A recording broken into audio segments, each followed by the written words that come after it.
Jamaah, malam hari ini kita berada di Raudhatul Jannah. Kita tidak bicara masjid ini namanya Raudhatul Jannah, tapi yang namanya majelis ilmu itu adalah Raudhatul Jannah, taman-taman surga.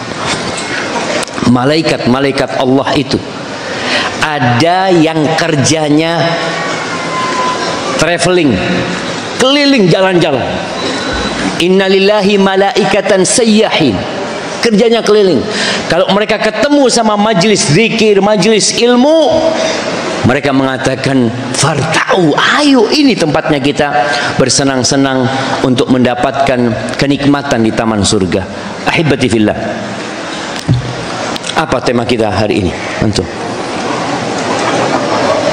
Apa? Mau dibuat apa? Apanya mau dibuat apa? Masya Allah. Ini mau dibuat apa sama antum? Kasihkan kepada beliau. Masya Allah. Barakallahu fikum. Iya, kita akan berbincang tentang harta. Harta itu diperlukan, makanya kita kerja. Harta itu dibutuhkan, maka kita lihat orang-orang pagi udah meninggalkan rumahnya. Harta itu menyenangkan, makanya kalau antum dapat harta ketawa, alhamdulillah, senang. Harta itu kenyamanan. Kita lihat ketika harta antum bertambah, antum bisa hidup lebih nyaman. Dulu ketika susah Ustaz, anak nggak bisa berada di soft pertama kajian Ustaz. Setelah anak punya harta lebih, anak malah tidak datang kajian Ustaz. Makanya yang di soft pertama ini kadangkala dipertanyakan, kenapa di soft pertama fulan ini nggak pernah, kayaknya punya utang dia. Itu kadang-kala ada dalam bayangan kita. Ada orang-orang yang susah, jauh dari harta, malah dekat sama Allah Azza wa Jalla. Tapi fitnah harta, tetap harta itu menyenangkan jamaah, dan kita merasakan adanya kenyamanan. Tapi jamaah, kita perlu tahu hakikat harta. Banyak di antara kita yang merasa memiliki motor milik anak, rumah milik anak, toko milik anak. Kita perlu faham hakikat harta ini. Harta ini pada hakikatnya adalah titipan. Pernah lihat orang mati bawa mobilnya? Kenapa ditinggal mobilnya? Dia bukan milik ternyata. Rumah yang dia bangun, memeras keringat sampai merantau ke Jakarta, merantau ke negeri seberang. Ketika dia mati, ada yang dimakamkan di rumahnya, ngomong sama anaknya, nak, kalau bapak mati nanti makamkan bapak di ruang tamu ya. Aduh, janganlah pak, kuburan sana bapak lah. Lalu terus rumah ini ya titipan cuma bapak. Masya Allah. Ahibati fillah, namun banyak di antara kita yang ketika dititipi harta dan pemilik harta itu meminta balik hartanya, kita sedih, kesel, nggak ingin kita memberi. Padahal Allah Azza wa Jalla mengatakan, wa atuhum min malillahi alladzi atakum. Allah mengatakan, berikan kepada mereka dari harta Allah, malullah. Harta itu milik Allah Azza wa Jalla. Allah kasihkan kepada kita, Allah berikan kepada kita sebagai titipan, berikan kepada yang lainnya. Semua yang ada di tangan kita sekarang itu titipan jamaah. Anak kita juga titipan. Istri antum titipan bukan? Sama titipan. Antum pun titipan. Berapa banyak istri yang ketika suaminya meninggal dunia, dia bersedih sebentar karena titipan itu diambil, lalu dia menerima, ya udahlah memang titipan Allah Subhanahu wa taala. Mungkin ana dititipin suami yang lainnya nanti. Nah, kalau bicara titipan, benar-benar titipan, Allah ambil titipannya. Ummu Sulaim ketika dia menikah dengan Abu Talha dan dikasih anak, anaknya sakit-sakitan. Sakit-sakitan sampai Abu Talha ini sedih dengan anaknya sakit-sakitan. Ketika Abu Talha pergi keluar, anaknya mati. Lalu Ummu Sulaim mengatakan kepada keluarganya, tidak ada yang memberikan informasi kematian anak ini kecuali aku, kata istrinya. Akhirnya suaminya pulang habis isya kayaknya. Ummu Sulaim ini bersolek, berias, dia pakai wangi-wangian yang membuat suaminya tertarik sama dia. Ketika Abu Talha datang ke rumahnya habis isya, dia ngelihat istrinya bersolek, tapi dia tetap kepikiran dengan anak yang sakit. Maka yang ditanyakan pertama sama Abu Talha, bagaimana kondisi anak kita? Kata Ummu Sulaim, huwa askan, dia lebih tenang. Ucapan lebih tenang ini multi tafsir. Mati ya tenang, dia lebih tenang. Seneng nih bapaknya lebih tenang. Akhirnya ngelihat istrinya cantik, terjadilah apa yang terjadi antara suami istri. Setelah Abu Talha menyelesaikan tugasnya, Ummu Sulaim ngomong, Abu Talha, kalau ada orang-orang yang menitipkan sesuatu kepadamu, lalu orang itu datang mau ngambil titipannya, apa mungkin engkau melarang dia? Ya enggak lah, kata dia, gimana dilarang? Loh, itu cuma titipan dan milik dia. Kata Ummu Sulaim, isbir wahtasib, engkau sabar dan berharaplah pahala, Allah sudah mengambil titipannya.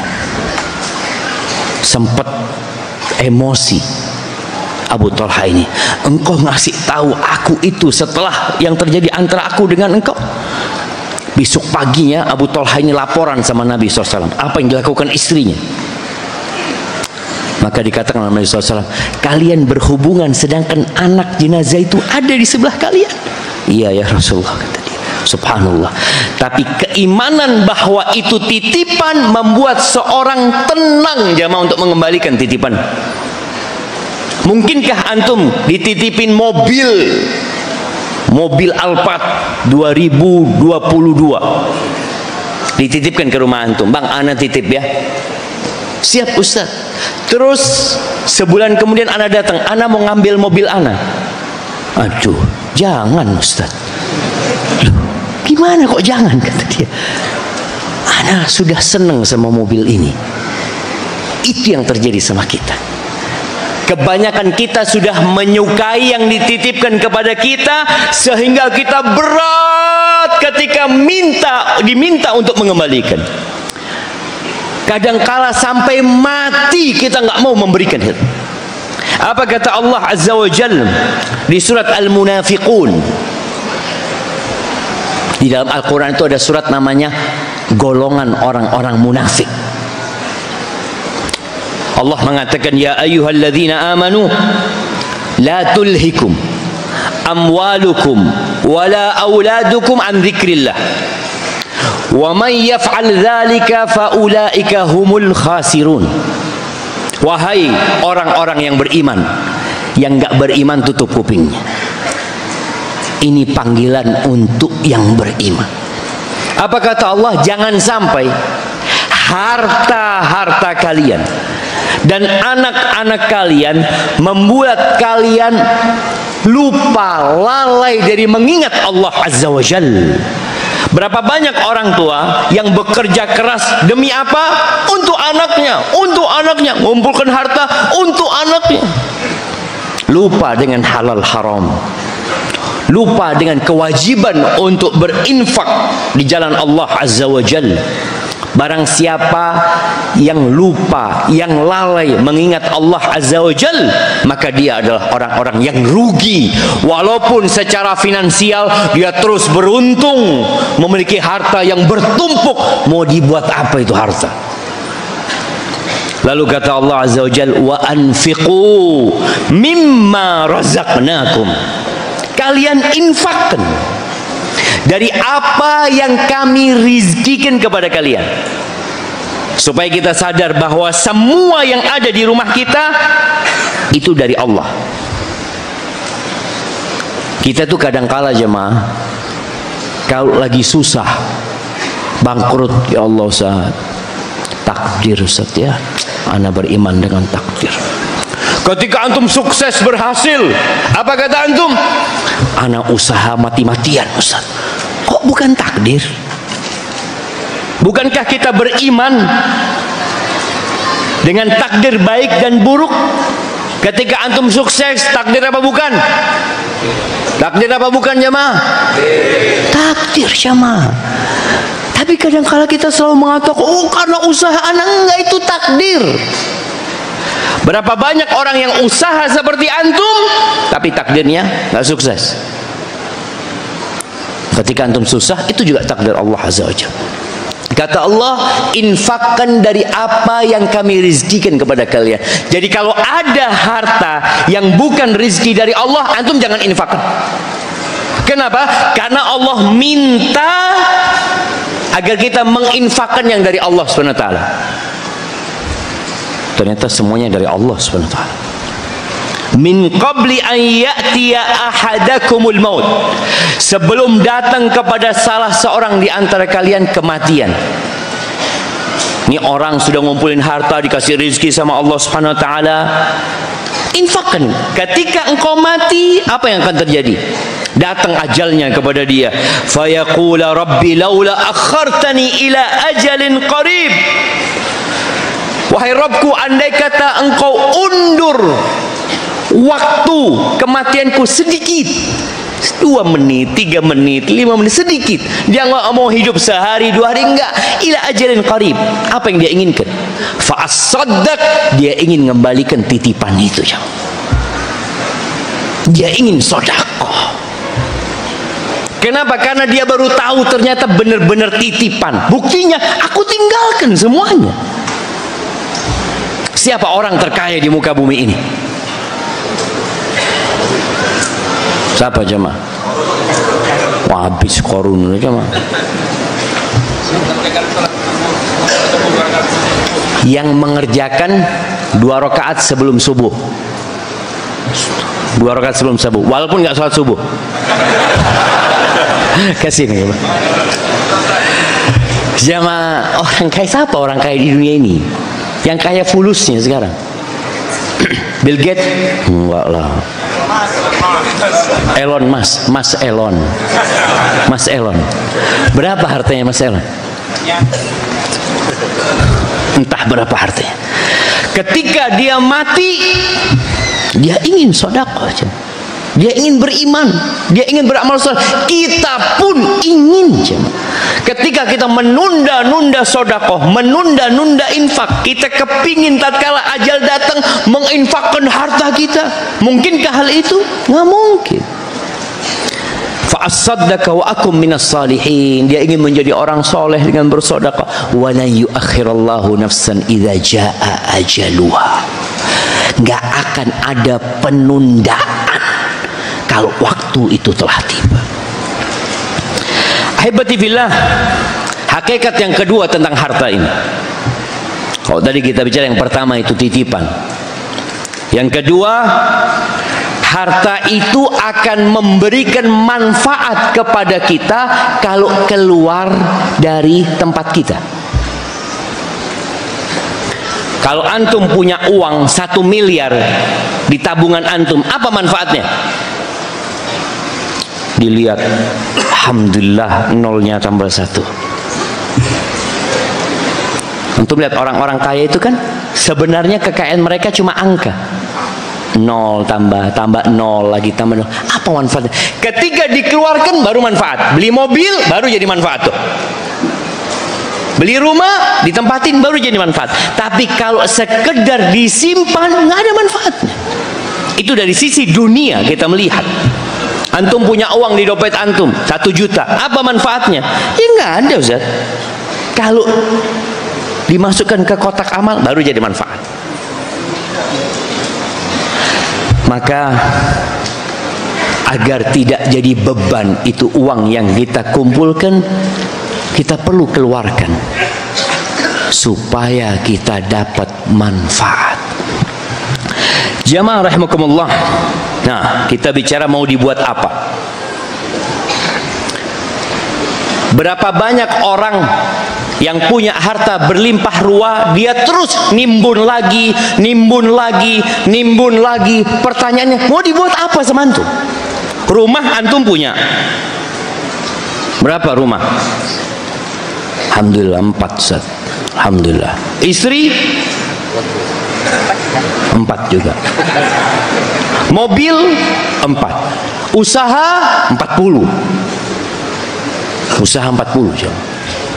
Kemudian tanah 400 hektar dia punya. Pertanyaannya, mau dibuat apa sama antum? Buat hidup udah cukup. Bahkan sebagian orang jamaah punya harta itu cukup untuk 7 turunan, 7 tanjakan, 7 kelokan. Cukup harta dia. Buat apa dia terus? Makanya kita benar-benar heran ketika orang ini berambisi ngumpulkan harta, nimbun harta. Tanyakan, mau dibuat apa sama antum? Ketika bicara cukup, anak belum cukup harta anak. Kenapa? Ada banyak masjid yang belum selesai, Ustaz. Belum cukup. Anak kepingin ngaspal jalan di kampung anak ini, Ustaz. Anak kepingin memberikan beasiswa kepada santri-santri yang nggak mampu, Ustaz.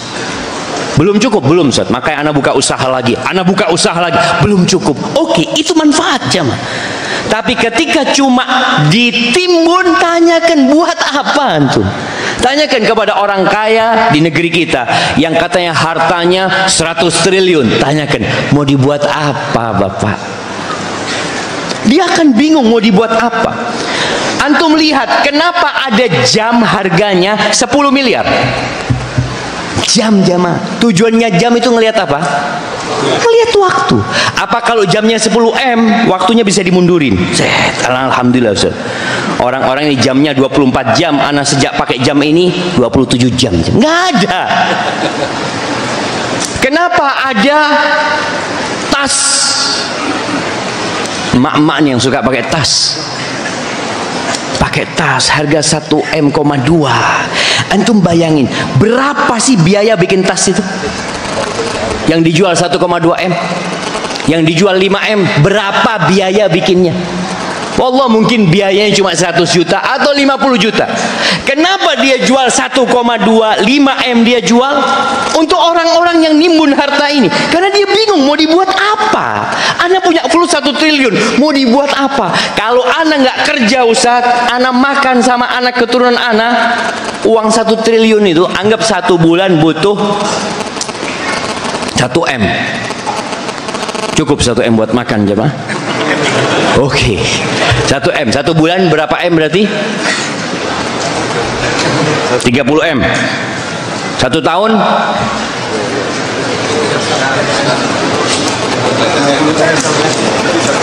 360. 360 M. Hartanya dia berapa tadi? 100 triliun. 100 triliun dia punya harta. Cukup berapa tahun dia hidup jamaah? Kalau 1 tahun 1 triliun dia butuh, berarti dia akan hidup 100 tahun. Cukup udah. Tapi dia terus bekerja. Makanya akhirnya dibuatlah oleh manusia ini barang-barang mewah dengan harga yang nggak masuk akal kadang-kala jamaah. Bukan karena manfaatnya, tapi karena mereknya. Merek. Ana pernah dikasih jam jamaah. Kasih jam sama orang, ana nggak tahu harga jam itu. Setelah ana lihat di internet, ternyata harganya 1,4 M. Oh, ana masa ada orang ngasih ana 1,4 M? Kayaknya KW mungkin. Mungkin jemaah, mungkin, wallahu a'lam.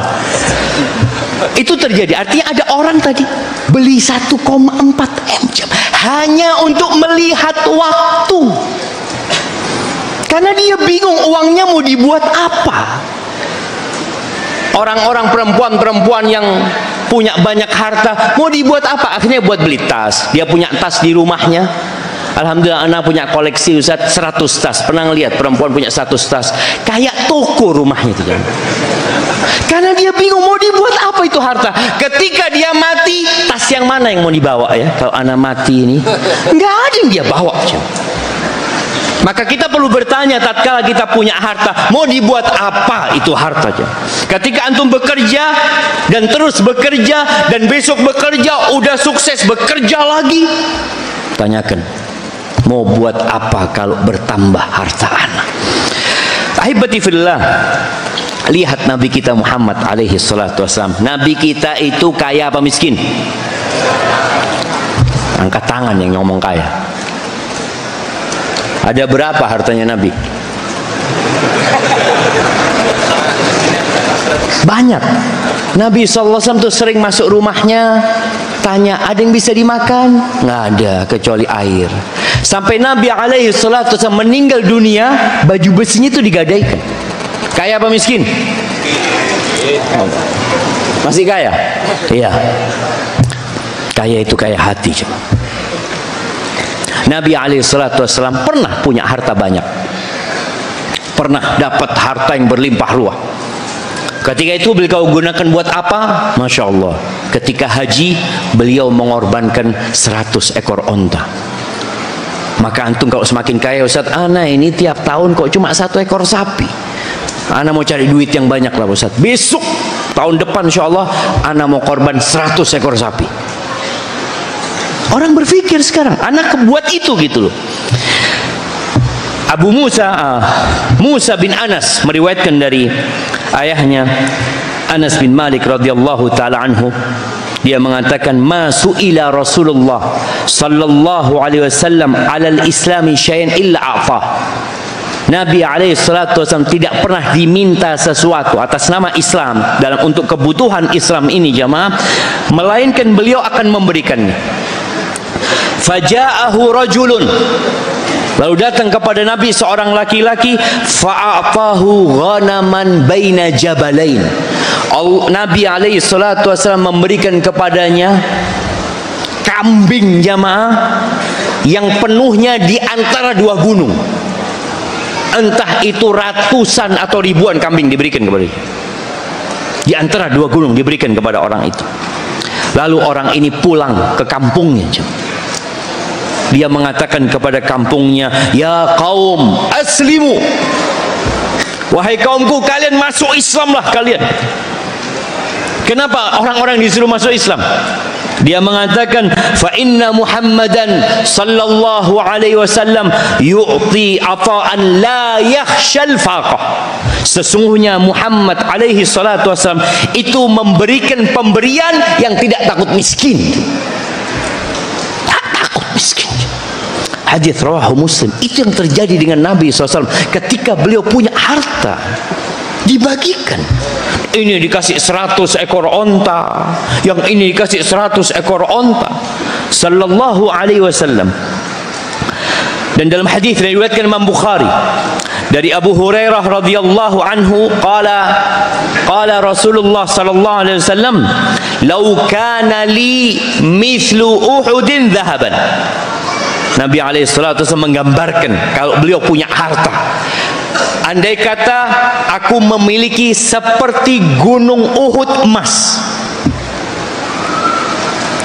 Berapa kilo gunung Uhud? Nah, berapa kilo? 1000 triliun. Masya Allah. Dia yang penting jawab, jangan apa anak kasih dah. Soalnya anak juga nggak tahu berapa. Bismillah. Alhamdulillah. Yang pernah umroh akan melihat gunung Uhud itu besar sekali. Ana pernah naik pada waktu jadi mahasiswa itu 2 jam sampai ke puncaknya. Panjang sekali dia. Kata Nabi SAW, kalau aku punya seperti Uhud ini emas, ma yasurruni an la yamurra alayya thalathun wa indi minhu syai'. Aku nggak seneng kalau 3 hari masih tersisa. Bayangin jam. Beliau nggak ingin 3 hari masih tersisa dari gunung Uhud itu emas. Illa syai'un arsuduhu lidain, kecuali sesuatu yang aku simpan untuk bayar utang.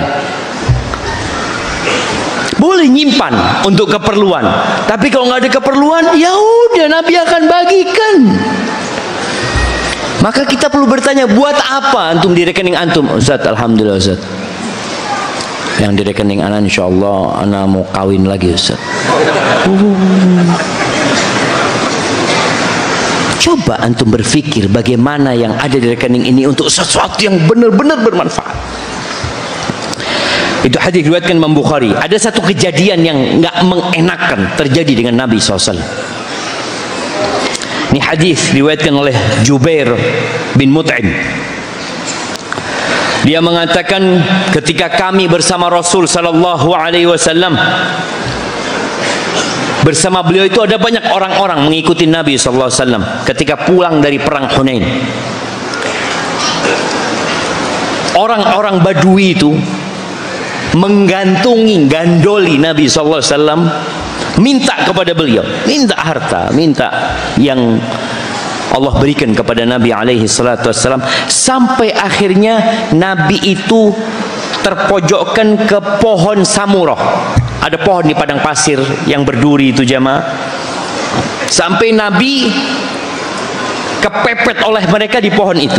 Fa khatifat rida'uhu au fa khutifat rida'uhu. Selendangnya Nabi SAW ada yang ngambil jamaah.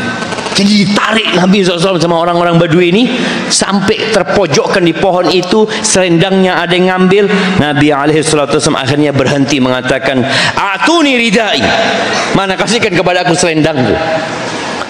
Jadi karena ditarik pakaian orang dulu, Nabi SAW dan para sahabatnya, mereka kalau pakai sarung pakai selendang kadang-kala, seperti orang pakai baju ihram, pas kayak gitu. Ketika ditarik selendangnya nggak pakai apa-apa jemaah. Maka Nabi alaihi salatu wasallam mengatakan, "A'tuni ridai." Berikan kepada aku selendangku.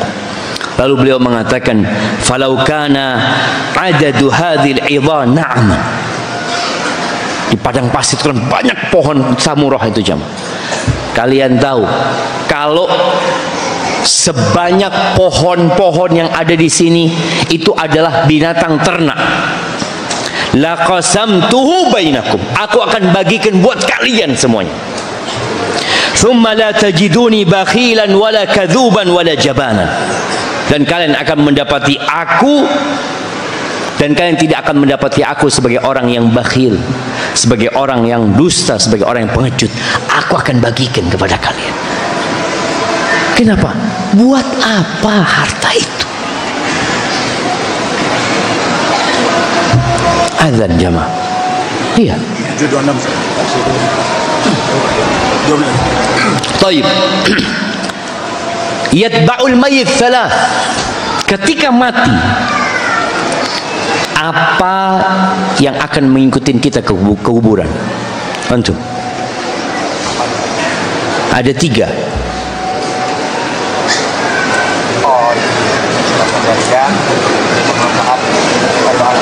Itu yang tidak terputus, insyaallah. Ana kasih hadiah. Pertanyaannya, nah, ana pindah buat antum. Harta, keluarga, amal. Masya Allah, barakallahu fikum. Nah, 3 hal jamaah yang akan nganter ke kuburan, ngikut ke kuburan itu 3 hal. Hartanya ikut, mobilnya ikut kadang-kala ke sana. Kalau dia orang kaya, masyarakat pada ngantarkan dia. Orang yang populer akan diantarkan bersama. Masya Allah, 1000 orang, 2000 orang mungkin yang mengantarkan dia ke kuburan. Keluarganya juga ikut, anaknya ikut, pamannya ikut, keponakannya ikut. Masya Allah. dan amalnya ikut. Apakah ada dari keluarga anak yang mau nemenin bapaknya di kuburan? Dia ngomong, sudah tanahnya, anak mau sama bapak di sini. Pernah lihat? Nggak ada. Mereka akan pergi, harta akan pulang. Dapat sepekan anaknya kumpul, yuk kumpul yuk. Kumpul ngapain? Ya warisan, ini diapain ini? Mereka akan bagi warisan. Sebagian orang tua, ibunya kalau suaminya yang meninggal atau bapaknya yang meninggal, sang ibu kalau anaknya ngomong warisan marah-marah. Ibu masih hidup, kalian kok ngomong warisan? Loh enggak, warisan ini haknya anak-anak dan ibu juga punya hak yang sama. Maka sebagian orang berpikir punya ibu, bukan punya ibu.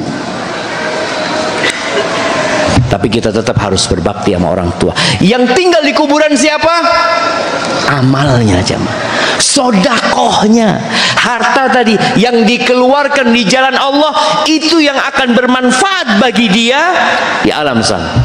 Adapun harta yang dia pakai, mobil yang dia kenakan, ini sudah ditinggal dan akan dimiliki oleh keluarganya. Ya nggak apa-apa, nanti kasihkan Pak. Jamaah rahimakumullah. Iya. Kalau bicara buat apa harta itu, ada banyak pintu-pintu kebaikan. Tapi kita harus pinter-pinter jamaah. Pinter-pinter mengeluarkan harta kita. Kadang-kala ada orang bangun masjid, tapi masjidnya nggak dipakai. Cuma dipakai sholat 5 waktu, habis itu tutup. Bahkan ditulis di masjidnya tidak boleh tidur. Padahal kalau kita membolehkan jamaah itu tidur, kita dapat pahala lagi jamaah. Bagaimana Masjid Nabawi dikhususkan tempat di sana buat orang-orang untuk tidur di masa Nabi alaihi salatu wassalam. Bicara sekolahan, kok tadi disampaikan bagaimana sekolahan ini akan mengeluarkan santriwati yang hafal Al-Quranul Karim, yang hafal hadis Nabi SAW, yang kelak akan menjadi pencetak generasi masa depan. Kita berusaha untuk mengeluarkan harta kita di situ. Kalau bisa nggak ada orang lain, anak aja yang mau Ustaz. Rasulullah SAW ketika beliau sampai ke kota Madinah, beliau mengatakan di sini insya Allah dibangun masjid di tempat ontanya, duduk gitu jam. Lalu Nabi SAW mengatakan, "Saminuni." Berapa harganya? Tawarkan kepada aku berapa harganya tanah ini. Apa kata para sahabat? La nas'alu thamanahu illa minallah. Kami tidak meminta bayaran kecuali sama Allah SWT. Apakah Nabi menerima? Enggak. Nabi tetap berapa harganya. Beliau yang ingin bayarin jamaah. Dan beliau bayarin alaihi salatu wassalam. Kenapa? Karena pahalanya akan terus mengalir sama Nabi alaihi salatu wassalam. Sampai hari ini yang sholat di Masjid Nabawi itu wakafnya Nabi alaihi salatu wassalam. Awal Masjid Nabawi itu. Sehingga beliau tidak mau kebaikan itu ya diambil orang lain kalau beliau bisa melakukan. Ketika beliau mau hijrah bersama Abu Bakar radhiyallahu taala anhu wa sallallahu ala nabiyina wasallam, Abu Bakar mengatakan, "Ya Rasulullah, aku punya onta, 2 ekor onta. Aku sudah kasih makan dari daun sumar tadi. Kuat ontanya ini, 1 buat engkau ya Rasulullah." Apa kata Nabi SAW? Nggak mau dikasih gratis Nabi SAW. Bithaman, aku bayar. Soalnya kalau dikasih sama Abu Bakar gratis, siapa yang dapat pahala kendaraannya? Abu Bakar. Nabi enggak. Ingin hijrahnya murni, beliau yang dapat pahala hijrah itu. Ketika Rasul SAW berangkat perang Tabuk, berangkat perang Badar, 1 ekor onta itu untuk 3 orang jam. Karena jumlah ontanya cuma 70 ekor. Sahabat yang berangkat 300-an lebih. Nabi alaihi salatu wassalam ketika itu bergantian sama Ali bin Abi Thalib dan Abu Lubabah radhiyallahu taala anhuma sebelum Abu Lubabah disuruh balik ke Madinah. Yang pertama naik onta itu Nabi alaihi salatu wassalam waktu keluar kota Madinah. Setelah berapa kilo Nabi turun, mau diganti sama Ali atau Abu Lubabah. Apa kata Ali dan Abu Lubabah? Ya Rasulullah, da'na namshi anka. Wahai Rasulullah, biar kami yang berjalan ketika waktu mau berjalan. Artinya biar engkau yang naik onta terus. Kata Nabi SAW, ma antuma bi aqwa minni. Kalian tidak lebih kuat dari aku. Dan aku juga butuh pahala. Jangan dipikir aku tidak butuh pahala seperti kalian butuh pahala. Itu Nabi alaihi salatu wassalam. Maka kesempatan emas untuk berinfak dan bersedekah, tatkala kita melihat, oh ini kayaknya bakal rame, oh ini kayaknya bakal manfaat, antum kasih yang banyak, dengan harapan semakin besar pahala yang akan kita dapatkan. Ketika perang Tabuk, jemaah, Rasulullah sallallahu alaihi wasallam itu menyuruh sahabat bersedekah. Di saat kondisi para sahabat itu mulai keenakan, jemaah. Jadi setelah penaklukan kota Mekah, ya umat Islam ditakutin, kota Mekah sudah menjadi negeri Islam. Orang-orang berbondong-bondong masuk Islam. Mulai di antara para sahabat itu yang malas untuk berjihad. Maka turun firman Allah Azza wa Jalla, ya ayyuhalladzina amanu ma lakum idza qila lakum unfiru fi sabilillahi thaqaltum ila al-ard araditum bil hayatid dunya wa ma mata'ul hayatid dunya fil akhirati illa qalil. Kata Allah, wahai orang-orang beriman, kenapa sekarang kalian kalau disuruh berjihad di jalan Allah, kalian kok males ya? Kok lebih senang dengan dunia ini? Apakah kalian ridho dengan kehidupan dunia? Padahal kehidupan dunia ini sedikit dibandingkan dengan akhirat. Lalu Nabi memotivasi para sahabat untuk bersedekah, jemaah. Pada saat itu datang Umar bin Khattab, bawa setengah hartanya. Setengah. Anak ingin menyampaikan bahwa saya kelak hisab pada hari kiamat itu pakai persentase, bukan pakai jumlah. Orang kaya ini, mamanya, entah lagi ada yang sodakoh 1 juta, antum sodakoh 100.000. Lebih banyak mana 100.000 sama 1 juta? Kalau angkanya lebih banyak 1 juta, tapi di timbangan nanti beda. Tergantung berapa jumlah harta orang ini. Makanya Nabi alaihissalatu wasallam pernah mengatakan 1 dirham itu bisa mengalahkan 100 dinar. 1 dirham, sedikit 1 dirham ini jamaah, anggap 100.000 mungkin. Itu bisa mengalahkan 100 dinar, 425 gram emas murni. Kok bisa? Nih orang yang sodakoh 1 dirham punya duit 2 dirham. Bas itu harta dia. Dia nggak punya yang lainnya. Dia cuma punya uang 2 dirham. Mungkin sebagian kita cuma punya uang 200.000. Bas ana nggak punya lagi, Ustaz. Ini sisa gaji ana 200.000. Antum sedekahkan 100.000. Yang sodakoh 100 dinar. Anggap yang sodakoh 425 juta. Dia punya uang 1 triliun. Berapa 400 juta kalau dilihat dari 1 triliun jamaah? Aduh dikit. Maka Umar bin Khattab pada waktu itu membawa setengah harta. Dia taruh di hadapan Nabi SAW. Lalu Umar mengatakan, kalau aku bisa mengalahkan Abu Bakar, hari ini aku mungkin mengalahkan dia. Karena kita tahu Umar bin Khattab ini masuk Islamnya terlambat ya. Tapi dia bisa mengalahkan Utsman. Dia bisa mengalahkan Ali bin Abi Thalib. Dia bisa mengalahkan Abdurrahman bin Auf, Talha bin Ubaidillah, yang mana orang-orang itu masuk Islamnya lebih dahulu. Umar itu telat masuk Islamnya, 5 tahun setelah mereka masuk Islam, Umar baru masuk Islam. Tapi bagaimana Umar berlomba-lomba jamaah sehingga jadi orang nomor 2. Siapa setelah Abu Bakar? Umar. Umar berpikir berlomba dengan Abu Bakar. Kalau aku bisa mengalahkan Abu Bakar, sekarang aku mungkin mengalahkan dia.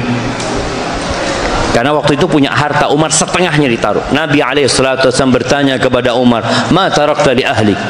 Apa yang kau tinggalkan buat keluargamu? Seperti ini. Artinya setengahnya. Umar duduk di sana nunggu Abu Bakar datang. Abu Bakar bakal sodakoh juga nih. Dilihat Abu Bakar bawa harta, entah jumlahnya lebih banyak dari Umar atau sama. Ditunggu sama Umar. Nabi sama bertanya kepada Abu Bakar, "Madza tarakta li ahlik sallallahu alaihi wasallam?" Apa yang kau tinggalkan buat keluargamu? Aku tinggalkan buat mereka Allah dan Rasulnya. Apa kata Umar? Nggak mungkin aku ngalahkan Abu Bakar. Nggak mungkin. Umar cuma mampu setengah hartanya, Abu Bakar semuanya. Antum semuanya. Apa setengahnya kayak Umar? Antum jangan semuanya besok hadza gara-gara Ustaz Syafiq hadza anak jadi susah hidupnya. Lah, ini ngomong keimanan jemaah.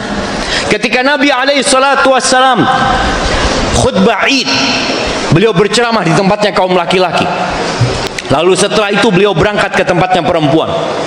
Maka beliau mengatakan kepada para wanita, "Ya ma'syaran nisa, tasaddaqna fa inni ra'aitukunna aktsara ahlin nar." Wahai kaum wanita, kalian bersedekah. Aku melihat kebanyakan kalian di neraka. Jadi sodakoh ini menyelamatkan kita dari api neraka, walaupun setengah butir kurma. Apa yang dilakukan para wanita? Mereka melepas antingnya, dilemparkan ke selendangnya Bilal. Bilal bawa selendang. Ada yang melepas gelangnya, dilemparkan. Buat apa? Buat kita pakai lagi di surga. Buat kita ketemu lagi nanti di padang mahsyar. Ketika perang Tabuk itu, Masya Allah jemaah, bagaimana sebagian sahabat itu bawa setengah sok. Setengah sok itu mungkin 1 kilo seperempat atau 1,5 kilo. Dia taruh. Itu yang dia miliki, dia berikan. Sebagian sahabat nggak punya apa-apa, kerja dulu. Mereka dapat sesuatu, diinfakkan. Dari semangatnya mereka bersedekah, karena mereka tahu mau dibuat apa. Maka emak-emak ini belakang lihat tasnya, tas anak ini anak paling suka, Ustaz. Keluarkan barangnya atau sama barangnya sekalian. Ustaz, kotak amalnya kecil, Ustaz. Ya kotak amalnya masukkan tas. Jangan dibawa pulang. Wallahi jamaah, kita nggak tahu mana yang dapat menyelamatkan kita dari api neraka. Ketika antum dengar ada proyek kebaikan, banyak proyek antum dengar, ya Allah, anak kepingin nyumbang proyek ini, tapi anak belum punya uang. Niatkan, anak mau kerja bulan ini. Kalau anda dapat hasil, separuhnya anak akan berikan ke sana. Dan sejatinya harta itu pemberian Allah. Maka kata Nabi SAW, "Mana qasad sodakotun min mal." Sodakoh itu nggak ngurangin harta, nggak berkurang harta antum jamaah. Ini pertanda harta antum akan bertambah, akan berkah. Dengan sodakoh, sodakoh itu menyelamatkan dari peristiwa-peristiwa buruk, dari petaka-petaka buruk jamaah. Boleh jadi antum sodako, motor antum nggak rusak, yang seharusnya rusak. Sebagian kita, ya anak sodako, berapa? 2.000 lah. Besok naik motor, aduh, bocor bannya, harus ganti ban, harus ini, habis 200.000. Boleh jadi dengan antum sodako 200.000, selamat jamaah. Sodakoh itu ngobatin penyakit-penyakit. Ini kalau kita bicara urusan dunia. Tapi hendaklah tatkala kita bersodakoh, berbagi, niatkan untuk akhirat kita. Dunia akan dapat. Ketika ada seorang sahabat datang kepada Nabi alaihi salatu wassalam, dia membawa 1 ekor onta, satu, udah pakai pelana lengkap. Dia mengatakan, "Ya Rasulullah, hadhihi fi sabilillah." Ini jalan Allah. Apa kata Nabi SAW? "Laka biha yaumal qiyamah sab'umi'ati naqah kulluha maktumah. Engkau akan mendapatkan ganti kelak pada hari kiamat 700 ekor onta, semuanya pakai pelana lengkap. Itu yang ada dalam catatan kita, itu yang ada dalam timbangan kita. Tapi kenapa kita malas bersedekah, jemaah? Karena setan itu selalu nakut-nakutin kita. Kata Allah di surat Al-Baqarah ayat 268, asy-syaitan ya'idukumul faqra. Setan itu selalu menjanjikan kepada kalian, membisikkan kepada kalian kefakiran. Aduh, anak kalau bagi nanti habis duit anak. Nanti gimana buat anak-anak anak? Nanti gimana buat ini? Asy-syaitan, setan yang selalu memerintahkan wa ya'muruku bil fahsya, nyuruh kalian simpan itu harta, timbun itu harta. Mau dibuat apa? Buat anak, buat ini itu. Asy-syaitan. Boleh kita menyimpan harta seperti Nabi SAW, yang aku simpan untuk bayar utang, untuk kebutuhan anak sekolah, bukan untuk gaya hidup, tapi untuk kebutuhan hidup. Silahkan. Tapi jangan mau dibodoh-bodohin sama setan. Wallahu ya'idukum maghfiratan minhu wa fadla. Allah menjanjikan kepada kalian ampunan. Kita punya banyak dosa, jemaah. Mudah-mudahan sedekah ini menghapuskan dosa-dosa kita. Wa fadla, dan Allah akan kasih karunia buat kalian. Wallahu wasi'un alim, dan Allah itu maha luas dan maha mengetahui. Barakallahu fiikum. Mungkin